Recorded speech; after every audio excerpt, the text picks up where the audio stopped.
Hey everyone, welcome back, and we are starting off by adding more of the colors that we were using before, but we really are at the point in time that everything just needs to be refined. We're getting very, very close. So our character, our young character at the bottom center, he is definitely going to need work. And at the moment, it looks like all the hair and my dark values will need to be pushed back in again. Because we kind of lost a lot of that.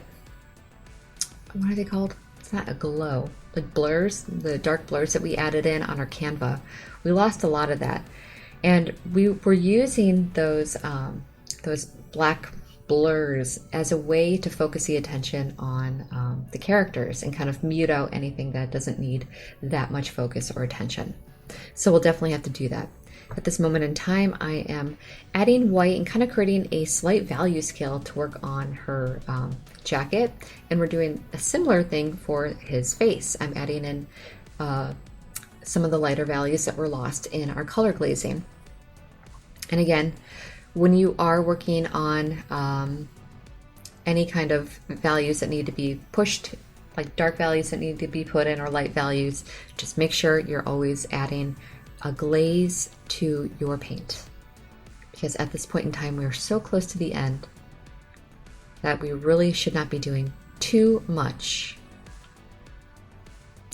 I do want to bring your attention to her hair, the character that we are painting at the moment. So her hair is definitely going to have to be a lot darker. But at this moment in time, I kind of left, oh, here we go. Perfect timing. I'm painting over everything with a transparent glaze. And because I had left those highlights kind of like close to white as possible, when I added that transparent glaze over everything, those light values are still popping out and the dark ones are pushing in more. That is really a huge secret to doing hair. After that, you could just, if you wanted to, I'm not going to do any details with this piece because she's far away. And if you added any details for someone that is that far away, it would look strange because we could only really see details in people when they're close to us. So we kind of want to, emulate how things feel in real life at times as well.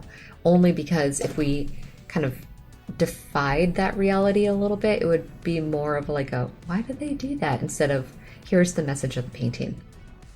All right, I am creating a flesh tone value scale with, it looked like cadmium red light. It is a flesh tone value scale that I use a lot, as I mentioned before. A lot of people think that if someone has a darker or lighter skin tone, that they have to create all these different pigments of color, when it's really actually not true. You can use like cadmium red light for like pretty much everyone because it really comes down to after you lay in your values at the very end, when you want to add more browns or reds or rosy colors, you can do all of that in your color glazing. And we talk about this a little bit, well, a lot in my portrait painting class.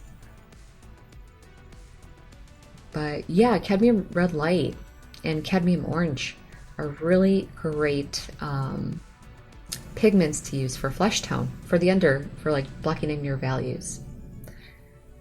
And for him, I'm kind of actually wondering now if that was, I can't go back now. It may have been a cadmium orange, but those are, here we go.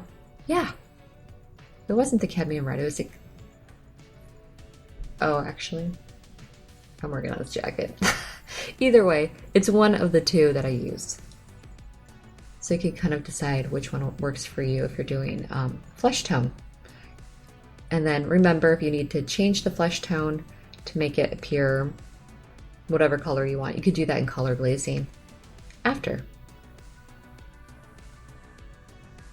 We're getting very close to the end of this,